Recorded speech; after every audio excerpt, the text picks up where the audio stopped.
Assalamualaikum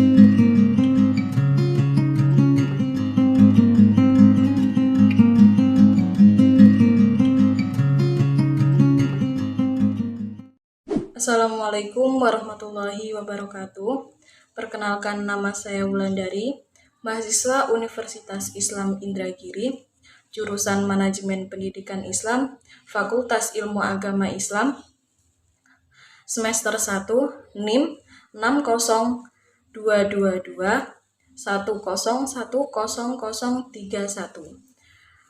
Mata kuliah Ta'limul Muta'alim, dosen pengampu Ibu Dr. Nur Komariah, MPDI.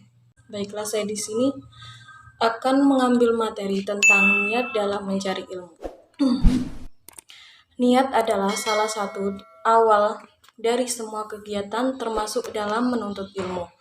Karena niat itu adalah jiwa dari segala tingkah laku seseorang.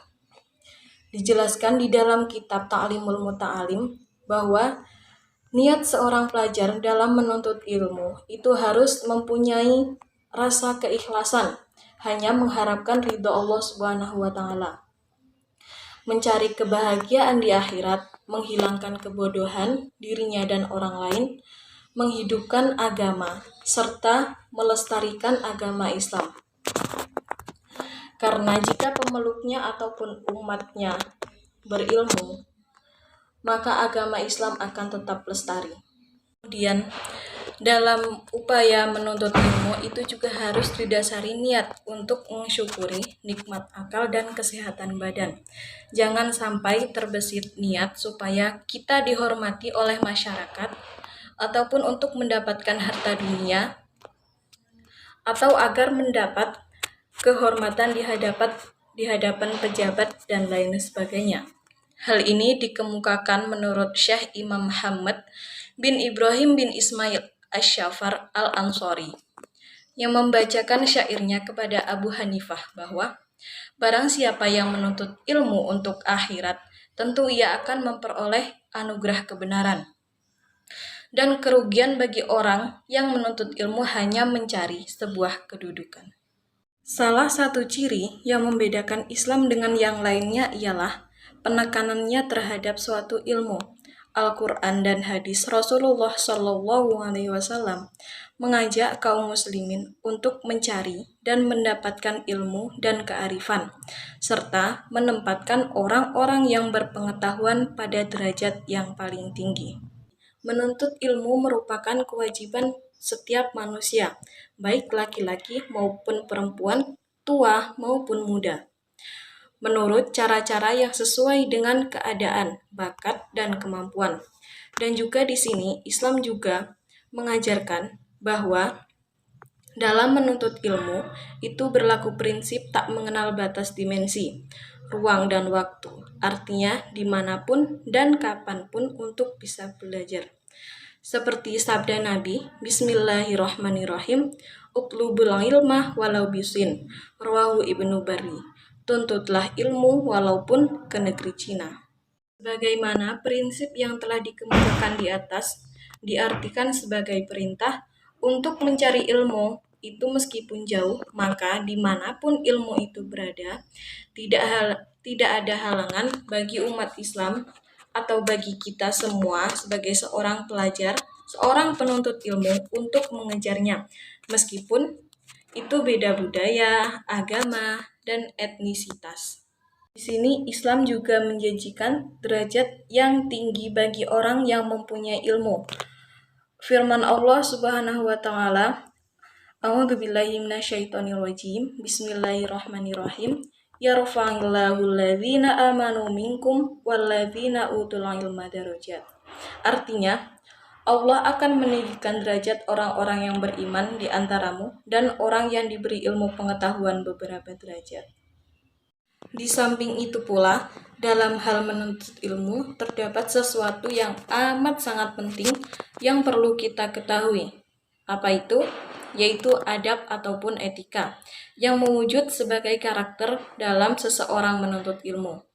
Etika ataupun adab akan membantu manusia untuk merumuskan dan menentukan sikap yang tepat dalam kehidupan sehari-harinya. yang bisa dipertanggungjawabkan, baik dalam hubungannya dengan diri sendiri maupun hubungan dengan orang lain. Etika tersebut berlaku bagi manusia yang sedang menjalankan peran di dunia pendidikan. Manusia yang tidak menggunakan etika dalam menjalankan kehidupan sehari-hari itu berarti tergolong manusia yang tidak bisa menjadi pelaku sosial, politik budaya, pendidikan, dan lain-lain yang patut diperhitungkan. Lembaga pendidikan, etika sedikit banyak itu sudah menjadi masalah. Misalnya, etika seorang murid terhadap seorang guru. Apalagi di era globalisasi saat ini, ketika sedikit demi sedikit mulai terkikis dari pribadi anak didik, perilaku anak didik secara umum sudah banyak yang lalai akan hal tersebut. Makanya kita seorang pelajar yang mengetahui akan etika, akan adab terhadap orang lain, kita harus tetap menerapkannya dalam kehidupan sehari-hari. Bukan hanya orang yang terdekat dengan kita saja yang kita hormati, tapi orang lain maupun orang yang tidak kita kenal sekalipun.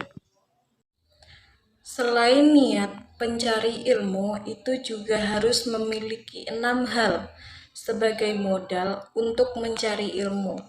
Mengenai hal ini, Syekh Az-Zurnuji dalam kitab Ta'limul Muta'alim menuliskan sebuah syair dari Sayyidina Ali bin Abi Thalib, yakni Ala la tanalul ilma illa bisitatin sa'umbika amma jemu'iha bibayani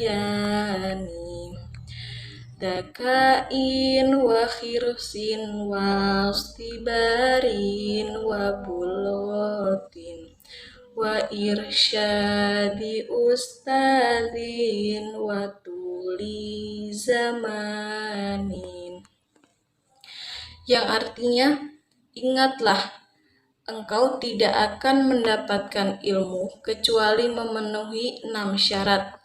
Akan saya beritahu secara rinci, yaitu yang pertama ada kecerdasan, lalu kemauan atau semangat atau rakus dalam ilmu. Yang ketiga sabar. Yang keempat biaya atau bekal atau pengorbanan materi atau waktu. Yang kelima petunjuk bimbingan guru. Dan yang terakhir dalam tempo yang lama.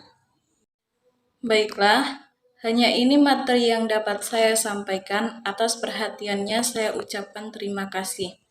Dan saya ucapkan beribu-ribu terima kasih kepada Ibu dosen pengampu, Ibu Dr. Nur Komariah MPD, yang telah membimbing kami dan membagi ilmunya kepada kami. Dan tak lupa saya ucapkan terima kasih kepada pengarang Kitab Ta'limul Muta'alim, Syekh Az-Zurnuji. Semoga ilmu yang kami baca dan kami terapkan bisa bermanfaat. Saya Wulandari, mohon undur diri. Apabila terdapat banyak kesalahan dan kekurangan, saya mohon maaf yang sebesar-besarnya. Kesalahan milik saya sendiri dan kebenaran hanya milik Allah Subhanahu wa Ta'ala. Jangan lupa like dan subscribe. Terima kasih. Wallahul muwaffiq ila aqwamit thoriq. Wassalamualaikum warahmatullahi wabarakatuh.